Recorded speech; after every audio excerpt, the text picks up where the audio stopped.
요한복음 1장 11절로 13절 그리고 14절 51절 이렇게 세 부분을 우리가 함께 받들어 읽겠습니다. 짧으니까 우리 한 목소리로 한 군데 한 군데 이렇게 끊어서 요한복음 1장 11절로 13절 먼저 받들어 읽습니다. 시작. 그가 자기 땅에 오셨으나 그의 백성은 그를 맞아들이지 않았다. 그러나 그를 맞아들인 사람들 곧 그 이름을 믿는 사람들에게는 하나님의 자녀가 되는 특권을 주셨다. 이들은 혈통에서나 육정에서나 사람의 뜻에서 나지 아니하고 하나님에게서 났다. 아멘. 요한복음 1장 14절입니다. 시작. 그 말씀은 육신이 되어 우리 가운데 사셨다. 우리는 그의 영광을 보았다. 그것은 아버지께서 주신 외아들의 영광이다.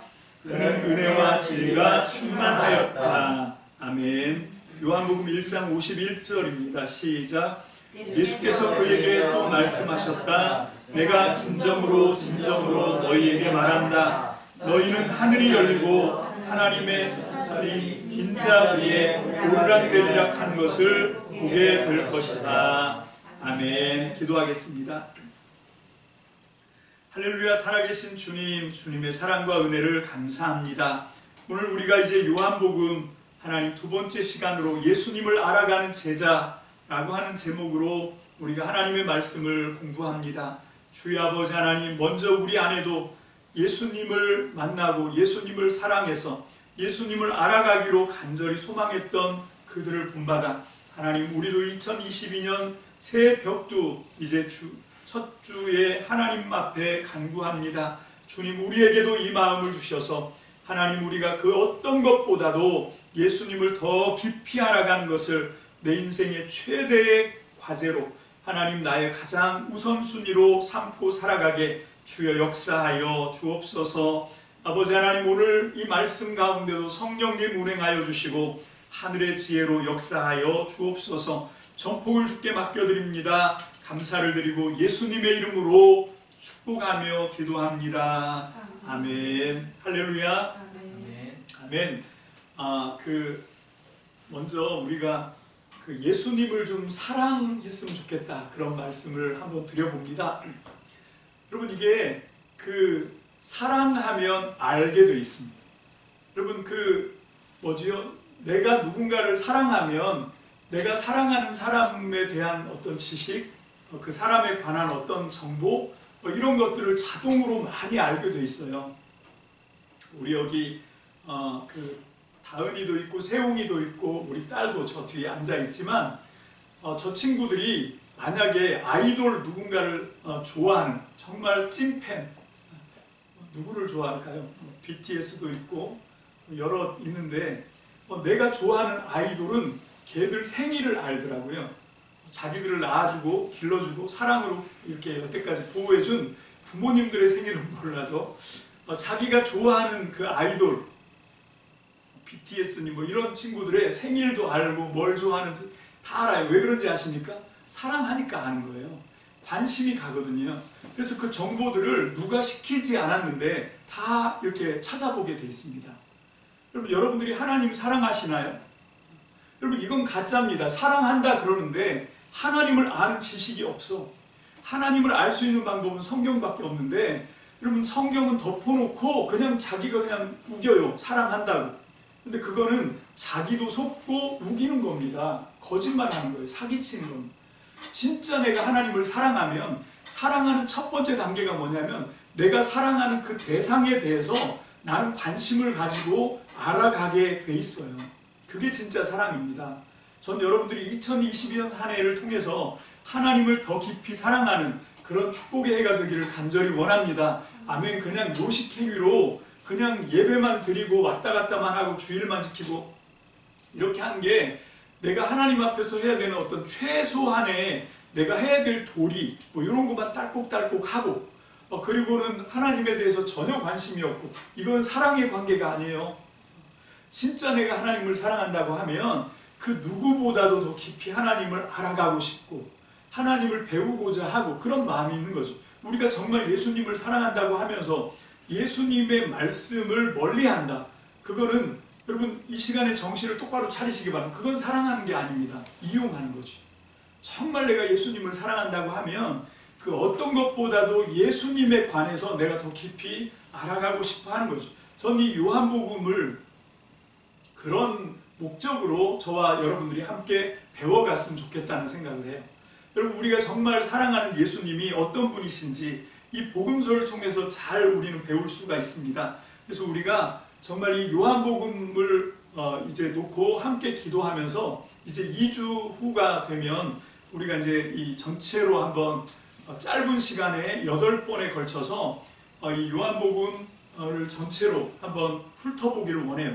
그렇게 하고 나서야 여러분들이 이 요한복음 하나만 제대로 잘 뚫으면 이 요한복음 안에는요 성경 전체의 엑기스가 잘 담겨져 있어요. 확실하게 담겨져 있고 가장 심오하게 담겨져 있기 때문에 이걸 통해서 여러분들은 성경을 보는 눈이 확 달라질 뿐만 아니라 하나님을 정말 온전히 제대로 잘 알고 누군가에게 하나님이 어떤 분인지 어떤 역사를 하시는 분인지 우리의 구원은 무엇인지 이런 거에 대해서 여러분들이 잘 설명하게 될 것이다 라고 확신을 합니다. 여러분 여기 보면 지난 시간에 우리가 이제 요한복음서를 개관을 했어요. 열어갔었는데 다시 한번 이제 복습하는 마음으로 한번 돌아보면 그 요한복음과 공관복음을 우리가 비교해 볼 수 있습니다. 공관복음이 마태, 마가, 누가, 요한 이렇게 복음서는 4개가 있어요. 성경 66권 가운데 복음서라고 쓰여진 성경은 4개가 있습니다. 여러분 이 마태복음을 어떤 사람은 이렇게 비유해요. 이게 에스겔서 1장 5절로 25절에 나오는 그 에스겔이 보았던 환상에 보면 그 이 네 생물의 얼굴이 있는 마차를 봐요. 그 병거를 봅니다. 그 병거에 보면 사람의 얼굴이 있고 사자의 얼굴이 있고 그 다음에 그 황소 그리고 뭐가 있냐면 독수리 이런 형상을 새긴 그런 게 있죠. 이걸 받아서 이제 요한계시록에 보면 그 요한계시록 4장에 나오는데 그 요한계시록 4장에 네 생물이 나와요. 그 하나님의 보좌, 하늘 지성소로 이렇게 올라갔는데 그 하늘나라 예배를 드리는 현장으로 끌려 올라갔는데 거기 가운데 보좌가 있고 그 보좌를 삥 둘러 24장로들이 둘러있고 거기에 또 네 생물들이 있더라 이렇게 되어 있습니다. 그 네 생물이 에스겔이 보았던 환상에 나오는 바로 그 사람 그리고 사자 그리고 이 황소, 독수리 이렇게 나오는 거죠. 그래서 어떤 사람이 복음서들을 비유하기를 뭐라고 그러냐면 마태복음은 사람으로 비유를 했어요. 제가 지난 시간에 바꿨는데 헷갈려서 사람입니다. 왜 이걸 사람으로 봤냐면 마태복음을 시작하면서 누구는 누구를 낳고 족보가 나오잖아요. 사람들의 족보가 나와서 마태복음은 날개 달린 사람 형상으로 그 다음에 마가복음은 왜 사자냐면 사자복음이냐면 마가복음을 시작하면서 거기에 보면 세례 요한이 광야에서 외치는데 표하는데 이게 마치 사자가 으르렁하고 표하는 것과 똑같이 그렇게 회개하라고 강력하게 울부짖는 그게 이제 그 사자가 표하다라고 할 때 쓰는 단어거든요. 그래서 이 마가복음을 사자복음으로 비유를 하고 날개 달린 사자 형상으로 그리고 이제 누가복음은 황소복음입니다. 하나님 나라 복음 진리를 향해서 뚜벅뚜벅 신실하게 걸어가는 그런 황소의 형상 그리고 마지막으로 요한복음은 독수리 형상이에요. 여러분 그만큼 이 요한복음에는 초월적인 성격이 있습니다. 공관복음에 비해서 요한복음은 공관복음은요 굉장히 좀 이렇게 그 인간으로서 예수 그리스도 이런 부분들을 강조를 해요. 물론 하나님의 메시아로 구원자로 오셨다라고 하는 걸 강조하고 있고 하나님의 아들이다 라고 하는 걸 강조하고 있지만 이 요한복음은 아예 그냥 이 신성을 드러냅니다. 우리가 한 것처럼 마가복음에는 예수님의 어린 시절이 없어요. 근데 이제 마태복음과 누가복음에는 예수님이 어떻게 탄생을 하셨고 예수님의 출생에서부터 이제 말씀을 이어가고 있고 족보가 나오고 그리고 이제 뭐 누가복음 같은 데는 12살 때 예수님의 행적 이런 것들을 기록하고 있는데 요한복음은 아예 어디로 올라가냐면 태초로 올라갑니다. 그 태초에 하나님과 함께 있었던 말씀이신 예수 그리스도라고 증언하고 있습니다. 그래서 이 요한복음은 다른 공관복음서들에 비해서 신성이 강조되고 있어요. 근데 이건 얼핏 봐서 그렇고요. 이 요한복음은 신성과 함께 예수님의 인성, 인간으로서의 예수님도 함께 강조하고 있습니다. 그러니까 예수님의 신성만 얘기해도 틀린 거고요. 예수님을 인간으로만 집중해서 묘사를 해도 이건 잘못하는 겁니다. 예수님에게는 이 두 가지가 다 있거든요. 신성과 인성이 함께 공존해서 그것들이 함께 나타나는 게 예수 그리스도다 라고 하는 것을 맨 처음에 신학화에서 기록하고 있는 건 이 공관복음보다 이 요한복음이다 라고 하는 거죠. 그럼에도 불구하고 이 요한복음은 이 하나님과 예수 그리스도 가운데서 예수 그리스도를 통해서 하나님을 설명하는 거라고 하면, 요한 1서는 하나님을 통해서 예수님을 설명해요. 그러니까 요한 1서가 훨씬 더 신성을 강조하고 있다.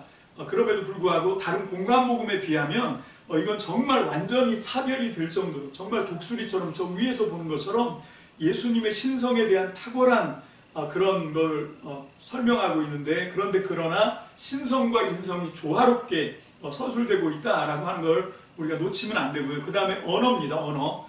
여러분, 이 요한복음에 쓰여진 헬라어처럼 쉬운 헬라어가 없어요. 그래서 이 헬라어 강독을 할 때 요한복음으로부터 시작을 하고, 예수를 처음 믿은 사람들에게 요한복음부터 읽게 하는 이유가 전통이 아주 오래된 전통이죠. 왜 그런가 하면 굉장히 쉬운, 그래서 아이들도 들었을 때 이해가 될 수 있을 만큼 아주 쉬운 언어, 헬라어가 쓰여지고 있다라고 하는 거죠. 그럼에도 불구하고 언어는 그렇게 아주 쉬운 언어가 쓰여지지만 거기에 담겨진 내용은 보통 깊은 게 아닙니다. 그래서 어린아이도 놀 수 있는 얕은 물이지만 코끼리도 빠져 죽을 수 있을 만큼 깊은 물이 동시에 요한복음이다 라고 하는 설명을 드렸었고요. 이 요한복음에는 완전 숫자인 7, 7개를 상징하는 여러 가지 특징들이 나오는데, 먼저 7개 표적이 나와요. 이 표적의 책 1장부터 12장까지가 표적의 책이고, 13장부터 21장 23절까지가 영광의 책인데, 이 표적의 책에 집중해서 이 7가지 기적이 몰려서 나오지요.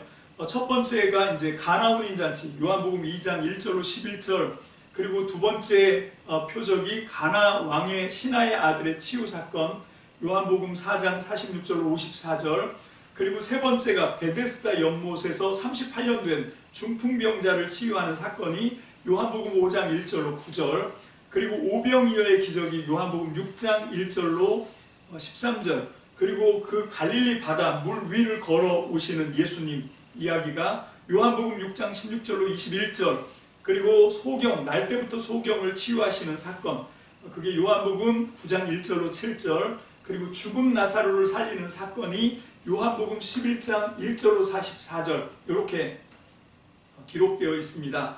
여기 그 지라드 마틴 지라드라고 하는 학자가 이걸 통해서 이거를 그 인클루지오 수미상관법이라고 하는 그 문학적인 걸로 해서 여기에서 물 위를 걸어오시는 기적을 빼고 대신 뭘 갖다 넣냐면 그 창에 찔려서 옆구리에서 창이 찔려서 피와 물을 쏟아내신 그 사건을 이렇게 넣어서 이 7가지를 인클루지오 수미상관을 한 거지. 그래서 A, B, C, D, C', B', A' 이런 식으로 해서 수미상관, 이건 강조의 이 핵심이 포인트가 있고요. 그 가장 가운데 나오는 사건이 뭐냐면 오병이어의 기적이다.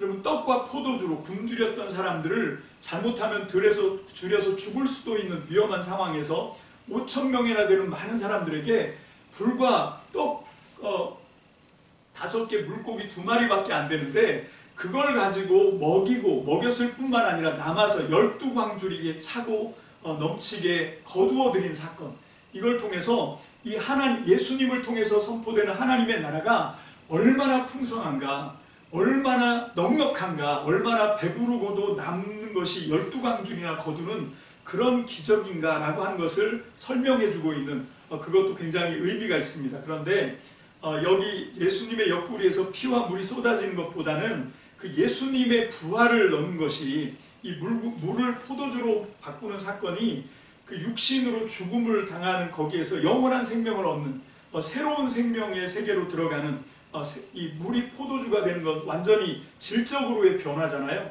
그래서 우리가 예수님의 부활을 통해서 그 첫 번째 부활의 열매를 통해서 우리도 이 부활의 소망을 갖게 되었다. 그리고 이 요한복음의 전체로 흐르고 있는 게 영생을 말씀하고 있는 것이기 때문에 그 옆구리에서 피와 물이 쏟아지는 사건, 그래서 물과 피 요걸 이제 비교를 하려고 하는 그런 의도로 A와 A 프라임을 이렇게 맞춘 거는 알겠는데, 그것보다는 더 본질적으로 그 물이 우리의 육신에 죽음을 당할 수밖에 없는, 죽음을 피할 수밖에 없는 그런 육신의 한계를 갖고 있는 인생이었다고 하면, 포도주는 그 육신의 한계를 뛰어넘어서 하나님 앞에 처음에 받았던 영적인 어떤 왕권, 영적인 주권 이런 게 원래 있었거든요. 첫사람 아담한테는. 근데 범죄에서 마귀한테 뺏겼잖아요.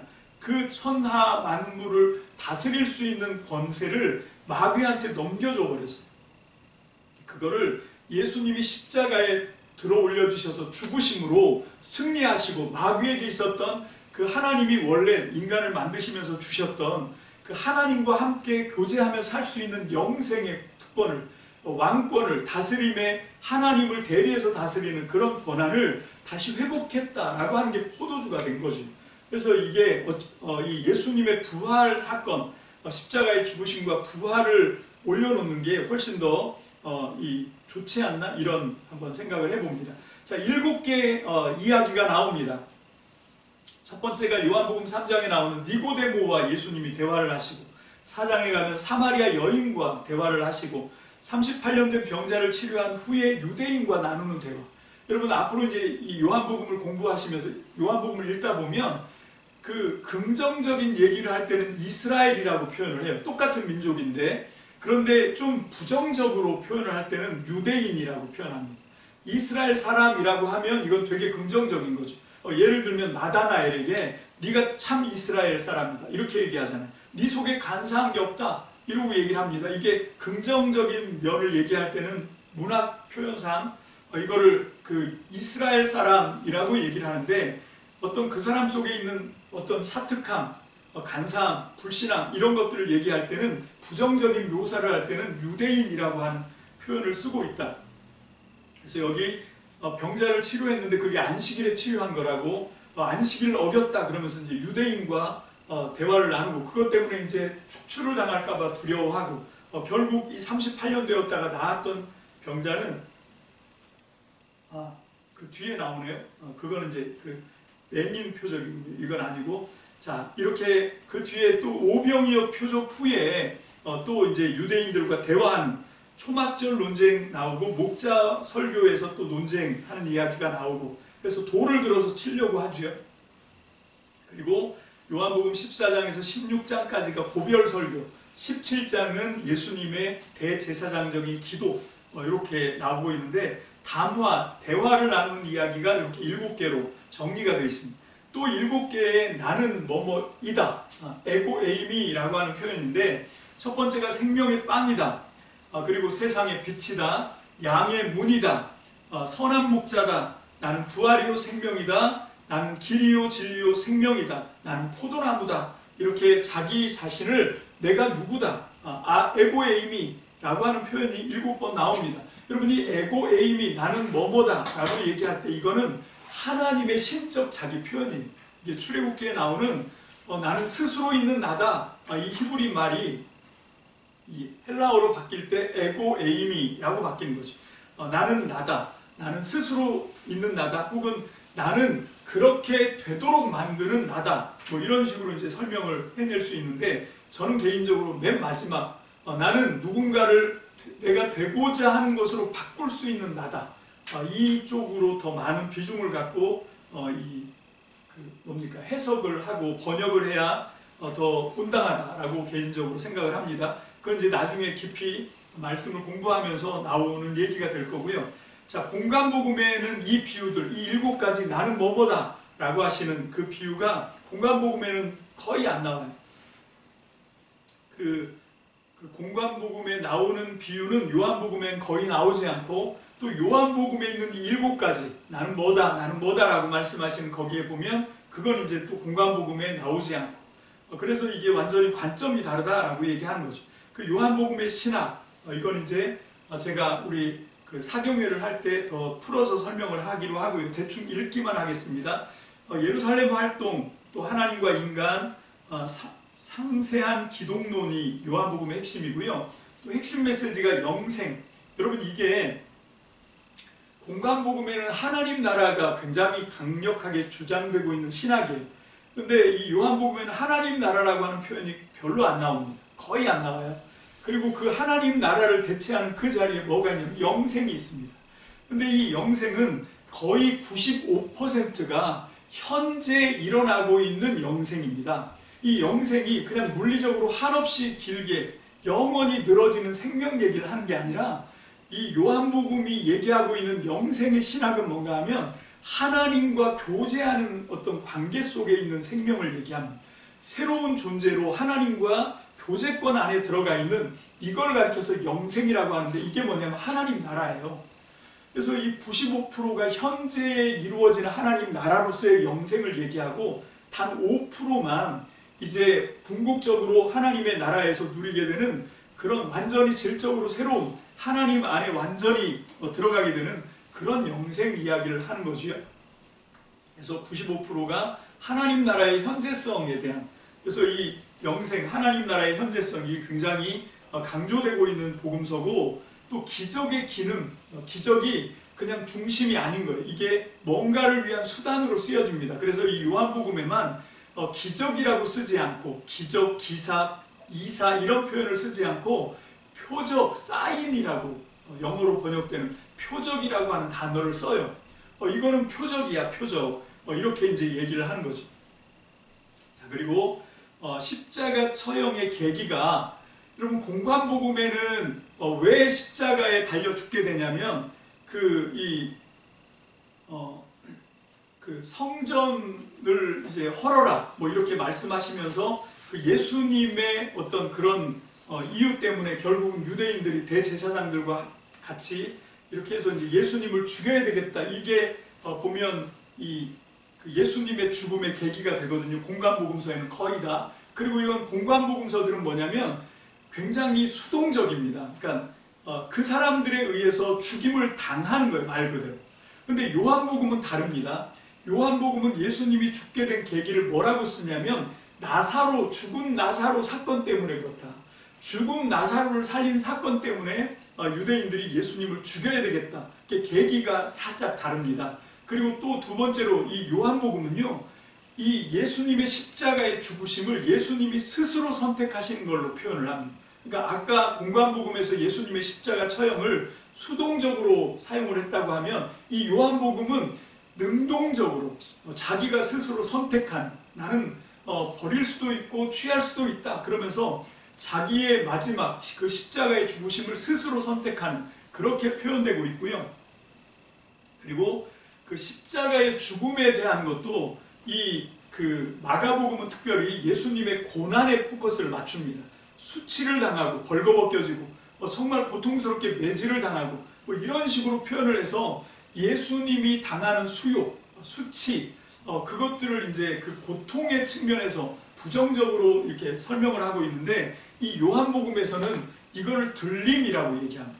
여러분, 승천만 들리는 게 아니고 예수님이 십자가에 올라가신 걸, 스스로 올라가신 걸 들림을 받았다고 얘기하고, 아예 초반부터 2장부터 내 때 내가 영광을 받을 때 그걸 십자가랑 같이 연결을 시켜요. 그러니까 벌거벗겨져서 채찍 맞고 십자가에 못 박혀서 피 흘리면서 죽어가야 되는 그 마지막 그 처형인데, 사형 제도인데, 그거를 이 요한복음은 뭐라고 표현하냐면 이건 영광이라고 얘기합니다. 이건 예수님이 스스로 능동적으로 선택했을 뿐만 아니라 이게 최종적인 승리를 가져오는 사건이다라고 얘기해요. 그래서 요한복음은 십자가를 굉장히 긍정적으로 묘사를 합니다. 십자가는 예수님이 스스로 선택하셨을 뿐만 아니라 이거는 잃어버렸던 그 첫사람 아담에 의해서 마귀에게 뺏겼던 그 하나님이 주셨던 하나님의 왕권, 하나님의 주권, 다스림, 하나님을 대신해서 다스리는 그런 모든 것들을 다시 찾아오는 계기가 십자가 사건이다. 십자가의 죽으심이다. 그래서 이거를 굉장히 능동적으로 영광을 받으신 거다. 이렇게까지 설명을 하고 있는 게 이 요한복음의 십자가 죽음에 대한 묘사이죠. 자, 이제 지난 시간에 여러분들이 좀 기억을 하실까요? 우리 말씀부터 한번 먼저 읽어보겠습니다. 지난 시간에 우리 본문으로 썼던 게 요한복음 20장 20절로 30절로 31절 이 두 절이었는데 제가 31절 한 절만 따로 뽑았습니다. 우리 31절 말씀을 다 함께 한 목소리로 받들어 읽겠습니다. 시작. 그런데 여기에 이것이나마 기록한 목적은 여러분으로 하여금 예수가 그리스도여 하나님의 아들이심을 믿게 하고 또 그렇게 믿어서 그의 이름으로 생명을 얻게 하려는 것이다. 아멘. 자, 여기에 보면 그 목적이 두 가지가 나옵니다. 예수가 그리스도, 이건 구원자라는 거죠. 그리스도고 하나님의 아들이라고 하는 사실, 이거를 여러분들이 믿게 하려고 하는 거다. 믿게 하려고 하는 거고, 이걸 통해서 그 이름으로 여러분들이 생명, 영생이지요. 이 영생은 아까 말씀드린 것처럼 하나님과의 관계 속에 들어가는 것, 그 새로운 질적인 하나님의 관계 속에서 얻게 되는 하나님의 생명, 이걸 영생이라고 한다. 현재성입니다. 지금 이 땅에서 여기서부터 시작되는 그거를 얻게 하려고 하는 거다. 여기서 두 번 반복해서 쓰여지고 있는 이 얻게 한다라고 하는 동사를 뭘로 볼 거냐? 이걸 그냥 부정 동사로 볼 거냐? 아니면 현재 동사로 이해를 할 거냐에 따라서 해석이 완전히 달라져요. 그러니까 부정 관사형 동사로 이걸 파악을 하게 되면 어떻게 되냐면 그냥 이건 일회성인 거예요. 그러니까 그냥 예수님을 나의 구주와 주님으로 고백해서 예수님의 구원을 한번 딱 받아들이는, 거의 대부분이 이런 식으로, 특히 영지주의 지식을 강조하는 그 초대 이단인 영지주의가 그런 해석을 했고, 오늘날 대부분의 교회들이 예수를 나의 구주와 주님으로 영접해서 구원받는 사건을 거의 그 영지주의 수준으로 이해를 합니다. 그렇게 하는 게 뭔가 하면 이 동사를 부정 관사로 취급해서 보기 때문에 그래요. 그렇게 되면 그 부정시제 동사로 이거를 얻게 한다라고 하는 걸 하게 되면 딱 일회성입니다. 그러니까 한번 그렇게 예수님을 나의 구주와 주님으로 고백하기만 하면 그게 그냥 내 속에서 또 이루어진다라고 생각을 하는 거죠. 근데 이거를 현재 분사, 현재 시제 동사로 우리가 이걸 이해를 하게 되면 어떻게 되는 건가 하면 이거는 그걸 계속 반복해가면서 끊임없이 더 깊어지게 하는 거죠. 그러니까 예수가 그리스도고 예수가 하나님의 아들이고 그걸 통해서 우리에게 하나님의 생명을 얻게 하는 거다. 그 얻게 하는 그게 계속해서 얻게 되는, 더 깊어지는.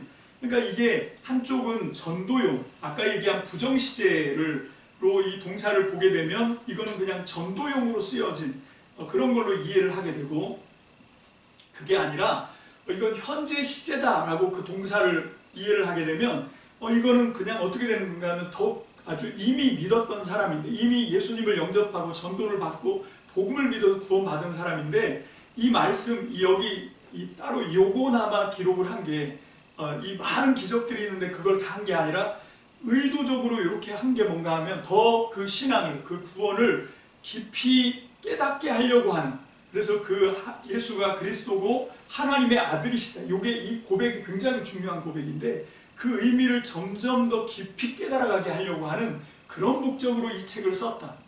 그런데 이게 보통 이제 헬라어에서 이게 시제가 부정 시제냐 아니면 이 현재 시제냐 이걸 구분하는 건 문맥을 통해서밖에 구분이 안 돼요. 이게 따로 표시가 안 되기 때문에.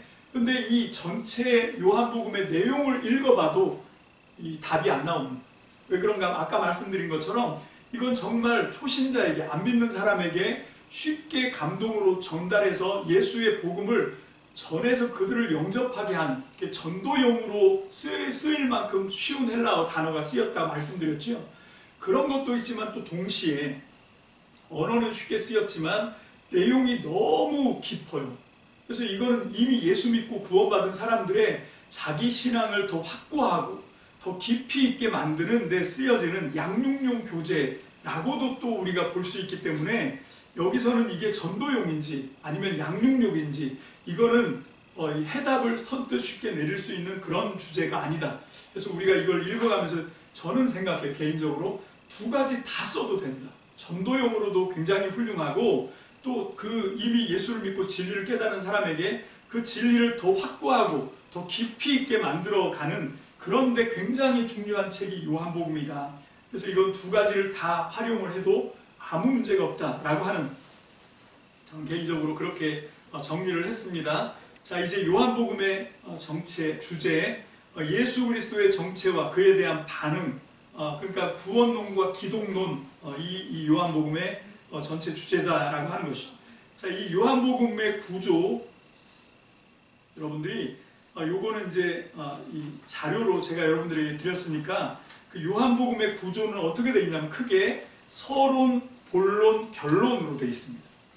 자, 서론은 이 요한복음 1장 1절로 18절까지가 서론이에요. 이게 굉장히 아름다운 시입니다. 그러니까 육신이 되신 말씀, 예수 그리스도에 대해서 쓰여진 굉장히 아름다운 시예요. 그래서 이게 이 서론으로 이 서시 프롤로그고, 그 다음에 본론은 두 군데로 나누어집니다. 본론은 19장 1장 19절부터 21장 23절까지가 본론인데 굉장히 많죠. 그런데 그걸 다시 두 군데로 나누면 첫 번째가 표적의 책으로 1장 19절부터 12장 50절까지가 표적의 책, 그리고 두 번째 영광의 책이 13장 1절에서 그 21장 23절까지가 영광의 책으로 나누어집니다. 그 나머지는 이제 여러분들이 여기 있는 목차들을 쭉 따라가면서 이렇게 보시면 이게 요한복음이 어떤 구조로 이렇게 만들어졌는지, 그리고 맨 마지막에 이제 결론, 후기인데 결론이죠. 이게 후기로 나와 있는 에필로그 21장 24절로 25절, 이게 이제 마지막 이 마감한 그런 이야기로 이렇게 쓰여지고 있다라고 하는 거 우리가 함께 보시면 되겠고요. 자, 오늘 우리는 이제 요한복음의 서론을 어떻게 시작을 하고 있는가? 요한복음 1장 1절로 18절까지의 내용인데, 자, 여기에 보면 요한복음이 어떻게 구조를 갖고 있는가? 이게 요한복음 1장 1절로 18절은 그 새 집을 짓기 전에 설계도 같은 거다. 그러니까 이 요한복음 1장 1절로 18절이 제일 중요합니다. 왜 그런가 하면 이 1절부터 18절까지 이 짧은 이 서시가, 이 에필로그가 나머지 요한복음 21장까지 나와 있는 전체를 아주 상세하게 그려진 설계도 같은 거예요. 우리 여기 경승훈 집사님은 배를 설계하시는 분이니까 잘 알겠지만, 그러니까 이건 또 다른 예를 들어보면 뭔가 하면 1장 1절로 18절까지의 내용을 압축해 놓은 내용을 풀어놓은 게 나머지 21장까지 요한복음 전체다라고 보시면 돼요. 그래서 여기 오늘 우리가 읽었던 본문이 그 요한복음 1장 11절로 13절까지, 자, 요 내용이 뭔가 하면 이 표적의 책, 그 표적의 책이 어떤 식으로 전개되는가라고 하는 것을 보여주는 거고요. 그리고 이 마지막에 이제 51절이 뒤에 나오는 영광의 책이 어떤 식으로 전개될 건지가 이 51절의 내용에서 딱 암시되고 있습니다. 그리고 이 요한복음 1장 14절은 요한복음 전체의 요절입니다. 그러니까 이거는 표적의 책 그리고 영광의 책뿐만 아니라 앞에 있는 프롤로그, 뒤에 있는 에필로그까지 다 합쳐진 요한복음 전체의 요절이 뭐냐? 바로 이 요한복음 1장 14절이다. 이렇게 보시면 무방하다라고 하는 거죠. 자, 먼저 우리 요한복음 1장 11절부터 13절까지 다시 한번 우리 함께 읽어봅니다. 요한복음 1장 11절로 13절 시작. 그가 자기 땅에 오셨으나 그의 백성은 그를 맞아들이지 않았다. 여기까지요. 여러분, 이 표적의 책에서 계속 나오는 게 뭔가 하면 기적을 보여줘요. 표적을 일으키는데도 그 유대인이라고 부정적으로 묘사된 그 당시의 사람들이 예수님을 거부하는 거죠. 예수님이 주인인데, 여러분 지금 예수님은 왜 오셨냐면 이 요한복음에서는, 다른 공관복음에서는 예수님이 왜 오셨죠? 십자가에 올라가시기 위해서 오십니다. 십자가에서 하나님의 구원의 길을 완성하기 위해서 오셨다. 다른 공관복음서들은 그런 관점으로 쓰여지는데 요한복음은 그렇지 않아요. 요한복음은 왜 오셨냐면 영접을 받으려고 오신 거예요. 요한복음의 예수님은 천지를 창조하신 창조주고 온 우주의 만물을 다스리는 왕이시기 때문에 왕으로 자기 땅에 오신 거예요. 자기 백성에게 온 겁니다. 그래서 이 요한복음은 어떤 구도로 얘기하냐면 예수님이 왜 오셨나? 영접을 받으시기 위해서 오셨다. 그런데 자기 백성이 다른 나라 다른 사람이면 모르죠. 다른 나랑 상관없는 외인이라고 하면 영접 안 해도 상관없습니다. 근데 문제는 뭔가 하면 자기 백성인데 하나님의 백성인데 영접을 하지 않아요. 그 얘기를 하고 있는 거예요. 왜 영접을 하지 못하나? 그 이유가 이제 그 뒤에 나옵니다. 자, 12절 시작. 그러나 그를 맞아들인 사람들 곧 그 이름을 믿는 사람들에게는 하나님의 자녀가 되는 특권을 주셨다. 자, 그리고 그런데 왜 이 사람들은 이 특권을 받지 못하나? 13절입니다. 시작. 이들은 혈통에서나 육정에서나 사람의 뜻에서 나지 아니하고 하나님에게서 났다. 그렇습니다. 여러분, 이렇게 자기 백성인데도 영접하지 못해요. 빛이 왔는데 어둠이 깨닫지를 못합니다. 이게 굉장히 중요한 주제인데, 그런데 영접하기만 하면 하나님의 백성이 됩니다. 하나님의 자녀가 되는 특권이 주어져요. 근데 이건 뭘로 안 된다 그럽니까? 여기 보면 사람의 그 혈통이나 육정에서나 사람의 뜻에서는 안 되는 거예요. 하나님의 자녀가 되는 특권이. 이거는 그렇게 되는 게 아닙니다. 자, 그런데 그렇게 이제 그 하나님을 통해서만 가능한 거예요, 이게. 자, 그렇게 해놓고, 자, 이거 합치면 뭔가 하면 혈통, 그리고 사람의 뜻, 그리고 육정, 이걸 합쳐놓은 게 뭔가 하면 그 뒤에 14절에 나오는 말씀이에요. 그 14절에 보면 그 말씀이 뭐가 됐대요? 육신이 되었다라고 할 때 이 육신이 뭔가 하면 혈통, 육정, 사람의 뜻입니다. 혈통, 육정, 사람의 뜻으로는 하나님의 자녀가 될 수 없다 그래 놓고 하나님의 참 아들이신 예수님은 바로 사람의 육체를 입으셨다라고 얘기합니다. 여러분, 이게 대반전입니다. 왜 이렇게 하셨냐면 사람 육체로는 하나님의 자녀가 될 수 없는데 그 길을 만들기 위해서 하나님이신 말씀이신 예수님이 자기 스스로가 육체를 입고 오셨다라고 한 것이죠. 자, 그래서 이 요한복음 1장 14절이 핵심 요절입니다. 자, 그리고 나서 이제 영광의 책 이야기가 51절에 나옵니다. 51절 다 함께 봅니다. 시작.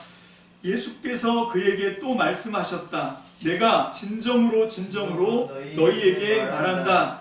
너희는 하늘이 열리고 하나님의 천사들이 인자 위에 오르락 내리락 하는 것을 보게 될 것이다. 자, 이 모니터에다 한번 띄워줘 보십시오. 말씀을. 여러분, 이게 영광의 책의 압축이다라고 말씀드린 게 뭔가 하면 바로 이 육신으로 오셨는데 그분이 그 예수님이 어떤 분인가 하면 그 천사들이 여기가 성전인 거예요. 천사들이 그 인자의 머리 위에 오르락내리락 하는 걸 보게 될 것이다. 여기 인자를 그냥 한문으로 사람의 아들 이렇게 쓰시면 안 되고 이 인자는 다니엘서 7장과 연결됩니다. 하나님이 이 세상을 구원하시는 바로 그 인자예요. 여기에 정관사가 붙습니다. 그냥 보통 사람의 아들이 아니라 더 사람의 아들이에요. 그 사람밖에 없는 거죠. 그게 인자입니다. 여기서 얘기하는 이 인자는 인성을 얘기하는 게 아니라 정말 더 철저하고 완전하게 신성 얘기를 하는 거예요. 그래서 이 요한복음은 바로 요 세 절을 통해서 요거를 가르쳐서 뭐라고 얘기하냐면 이게 바로 그 프로그램 선언이다. 프로그램적 선언이라고 얘기하는 게 요 세 구절을 통해서 이 요한복음의 짜임새가 다 연결되고 있다라고 하는 것이기 때문에 그래요. 그래서 요한복음 1장 11절로 13절은 표적의 책, 요한복음 1장 19절부터 12장 50절까지 나오는 7가지 표적을 통해서 얘기하려고 하는 그 내용이 뭔가 하면 다른 거 아니다. 자기 백성에게 왔다. 하나님 주인이 왔다. 왕이 오셨다. 근데 왜 영접하지 않냐? 이 얘기를 하는 거죠. 자기 백성에게 왔는데 자기 땅에 왔는데 자기 백성이 영접하지 않는 이야기가 바로 이 1장 19절에서 12장 50절 요한복음에 나오는 그 7가지 표적 그 후에 나오는 그 논쟁을 통해서 잘 여실히 드러내 보여주고 있다라고 하는 것이고, 그 다음에 51절에 그 영광의 책 요한복음 13장부터 21장 23절까지가 영광을 받으시는 그 영광의 책, 영광에 대한 이야기가 굉장히 많이 나와요. 그 앞에는 사랑이 많이 나오고, 그래서 이 요한복음의 별명이 뭐라고요? 사랑과 영광의 복음서입니다. 그래서 그 뒤에 이제 영광에 대한 말씀을 굉장히 많이 이렇게 하시는데 그 내용이 바로 이 51절에 있는 말씀. 그래서 인자 위에 천사들이 오르락내리락 하는 것을 너희가 이제 보게 될 것이다 라고 하시는 그 예수님이 바로 그 하늘과 연결되는 통로. 그래서 예수님이 아니면 그 하나님께로 갈 수 없게 되는 그런 하늘의 그 생명과 능력과 진리를 이렇게 이 땅에 펼쳐지기 위해서 통로가 되시는, 그게 바로 이 계단, 사닥다리 그 그림인 거죠. 그래서 그게 바로 이 영광의 책 13장부터 21장 23절까지의 압축이 51절 말씀이다. 그리고 이 14절이 이게 바로 요한복음 전체 요절이라고 할 수 있는데, 그건 뭔가 하면 이 앞에는 그 표적의 책에서 얘기하는 게, 왜 너희가 주인이 왔는데 자기 땅에 왔는데 자기 백성이 영접하지 못했다 라고 하는 참담한 실패의 선언을 받게 되는 건가 하면, 너희가 혈통을 자랑하고 육정을 자랑하고 그리고 사람의 뜻으로 헤아리려고 하니까 안 됐다. 근데 역으로, 그런데 그렇게 해서 하나님의 자녀가 될 수 없는데, 바로 그 하나님의 참아들이신 예수님이 바로 그 육체로 오셨다. 여러분, 이 헬라어에서 몸이라고 하는 단어는 소드라고 하는 단어가 따로 있어요. 지금 여기서 쓰이는 건 사르스라고 하는 육체, 육 이렇게 번역되는 단어인데, 이거는 굉장히 부정적인 거거든요. 그러니까 하나님의 영을 대적하는 대척점에 있는 게 이 사르스 육이에요. 근데 그 하나님이, 그 진리이신 로고스가, 예수님이 그 사르스가 되셨다라고 하는 게 이게 어마어마한 깊이가 있습니다. 이걸 오늘은 요거를 좀 열어보셔야 돼요. 그래서 이 요한복음에는 바로 이 깊은 진리가 들어있다. 요 설계도를 머릿속에 딱 담으시고, 그리고 요 구조를 따라서 여러분들이 성경을 읽으시면 요한복음이 손금 보듯이 쥐어지게 됩니다. 그래서 이 요한복음만 잘 해석을 하면 구약 신약을 어떻게 이해하고 봐야 되는지가 확 열려지게 되는 거죠. 그래서 다시 이제 말씀의 결론을 맺고 기도합시다. 다시 말씀드립니다. 정말 내가 하나님을 사랑한다고 하는 건 그분을 깊이 알아가는 것과 다른 게 아니라 그랬어요. 내가 그분을 사랑하는데 관심은 없어. 그런 사랑은 없어. 가짜지. 그건 사랑하는 줄 자기도 착각할 수 있지만, 그건 사랑하는 게 아니라 사랑하는 척하는 겁니다. 그건 사랑하는 게 아니라 그 대상을 이용 가치가 있다고 생각하니까 이용해 먹으려고 하는 거죠. 오늘날 많은 성도들이 하나님을 사랑한다고 하면서 하나님에 대해서 알아가려고 하지 않아요. 저는 2022년 한 해를 통해서 우리 참미능교회 성도님들이 다른 어떤 것보다도 하나님을 더 깊이 알아가는, 그 진리를 더 깊이 알아가는 그 일에 여러분들의 시간과 정성을 쏟으시길 주의 이름으로 축복합니다. 아멘. 그래서 여러분들이 하나님을 아는 만큼, 더 깊이 알게 되는 만큼 하나님을 더 깊이 사랑하게 되는 이 상호 순환을 통해서 하나님을 온전히 사랑하는 그 경지가 무엇인지를 터득하게 되실 줄로 믿습니다. 아멘. 기도하겠습니다. 할렐루야. 살아계신 주님, 주님의 사랑과 은혜를 감사합니다. 오늘 우리가 이제 이 요한복음의 문을 열어 젖힙니다. 하나님, 요한복음의 서론을 우리가 함께 살펴보면서 특별히 요한복음 1절로 18절까지 앞에 나와 있는 그 서론을 통하여 우리가 하나님 요한복음을 어떻게 볼 수 있는지 그 설계도를 대충 보았습니다. 하나님, 그러나 거기서 만족하지 않게 하시고 이게 정말 그런가 하고 이제 본론으로 들어가기를 원합니다. 그래서 이제 마지막 결론을 잘 맺기를 원합니다. 그래서 요한복음에 대해서는 어느 누구에게도 뒤지지 않는 하나님 지식과 지혜가 열려지기를 원합니다. 그러나 하나님, 이것이 우리를 드높이고 자랑하기 위한 것이 아니라 하나님을 더 깊이 사랑하고 또 온전히 깨닫기 위함으로 사용되게 도와주옵소서. 아버지 하나님, 우리가 모든 일체의 가식과 거짓에서 하나님 탈피하고 온전한 진리를 깨닫고 진리 가운데 행하고 진리 가운데 살아가는 주의 백성으로 2022년 안에 우리 참믿음 성도들이 승리하게 하여 주옵소서. 거룩한 백성으로 거듭나게 하여 주옵소서. 성령님 우리 가운데 운행하여 주시고 역사하여 주옵소서. 축복합니다. 감사드리옵고 예수님의 이름으로 축복하며 기도합니다. 아멘.